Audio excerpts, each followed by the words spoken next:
മഴക്കെടുതിയിൽ വലയുകയാണ് ഉത്തരേന്ത്യ. ജമ്മുകശ്മീരിൽ കഴിഞ്ഞ 12 ദിവസത്തിനിടെ മണ്ണിടിച്ചിലിലും മഴക്കെടുതിയിലുമായി 138 പേരാണ് മരിച്ചത്. നിരവധി വീടുകൾക്കും പാലങ്ങൾക്കും കേടുപാടുകൾ സംഭവിച്ചു.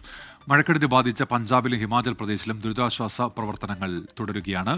വിനീത VG ഇപ്പോൾ ഡൽഹിയിൽ നിന്ന് വിവരങ്ങളുമായി ചേരുന്നുണ്ട്.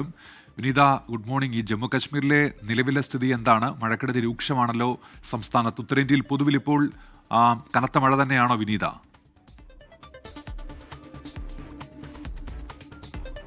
Very good morning Unmesh and Smitha.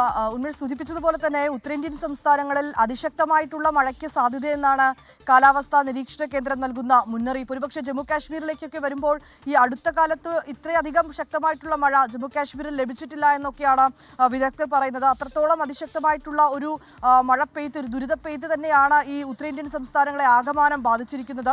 ഈ കണക്കുകൾ പുറത്തു വരുമ്പോൾ കഴിഞ്ഞ 12 ദിവസത്തിനിടെ മഴക്കെടുതിയിലും മണ്ണിടിച്ചിലുമായി ഈ ജമ്മു കാശ്മീരിൽ 138 പേരാണ് മരിച്ചത്. ഈ താഴ്ന്ന മേഖലകളിൽ അനന്താഗ്, ദോഡ ഉൾപ്പെടെയുള്ള വിവിധ മേഖലകളിലെല്ലാം പൂർണ്ണമായും വെള്ളം കയറിയ നിലയിലാണ്. ഒരു വെള്ളപ്പൊക്ക സമാനമായ സാഹചര്യം തന്നെയാണ് ഈ മേഖലകളിലൊക്കെ ഉള്ളത്.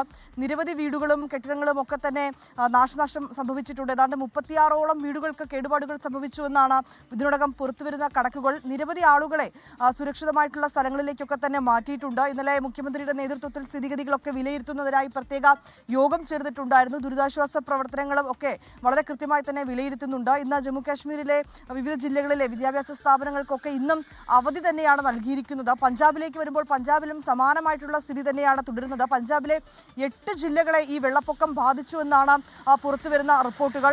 അതിശക്തമായിട്ടുള്ള മഴ കഴിഞ്ഞ 3 ദിവസമായി പഞ്ചാബിലും തുടരുകയാണ്. അവിടെ ഈ വ്യോമസേനയുടെയൊക്കെ നേതൃത്വത്തിലും ആർമിയുടെയൊക്കെ നേതൃത്വത്തിലും രക്ഷാപ്രവർത്തനം കൂടുതൽ ഊർജിതമാക്കിയിട്ടുണ്ട്. ഇന്നലെ ഈ വെള്ളം കയറിയ മേഖലകളിൽ നിന്നായി ഈ ഹെലികോപ്റ്ററുകൾ എത്തിച്ച് ആളുകളെ അവിടെ നിന്ന് മാറ്റുന്ന ദൃശ്യങ്ങളൊക്കെ തന്നെ ആർമി പുറത്തുവിട്ടിട്ടുണ്ടായിരുന്നു. ഇന്നലെ 27 പേരെയാണ് സമാനമായിട്ടുള്ള ഈ പ്രളയ കെടുതി ബാധിച്ച മേഖലകളിൽ നിന്നൊക്കെ അവരെ സുരക്ഷിതമായിട്ടുള്ള സ്ഥലങ്ങളിലേക്ക് മാറ്റിയിരിക്കുന്നത്. നദികൾ കരകവിഞ്ഞൊഴുകുന്നതാണ് ഈ സമീപ മേഖലകളിലേക്കൊക്കെ വെള്ളം കയറാൻ കാരണമെന്നാണ് അറിയാൻ കഴിയുന്നത്. ആ മേഖലകളിലുള്ള ആളുകൾ അതീവ ജാഗ്രത പാലിക്കണമെന്നുള്ള നിർദ്ദേശമുണ്ട്. അനാവശ്യ യാത്രകളൊക്കെ ഈ മേഖലകളിൽ, ഹിമാചൽ ഉൾപ്പെടെയുള്ള മേഖലകളിലേക്കുള്ള യാത്രകൾ ഒഴിവാക്കണമെന്നുള്ളത് തന്നെയാണ് കാലാവസ്ഥാ നിരീക്ഷണ കേന്ദ്രത്തിന്റെ മുന്നറിയിപ്പ്. ഇന്നും വിവിധ സംസ്ഥാനങ്ങളിൽ മഴ ശക്തമാകുമെന്നാണ് കാലാവസ്ഥാ നിരീക്ഷണ കേന്ദ്രം നൽകുന്ന അറിയിപ്പ്.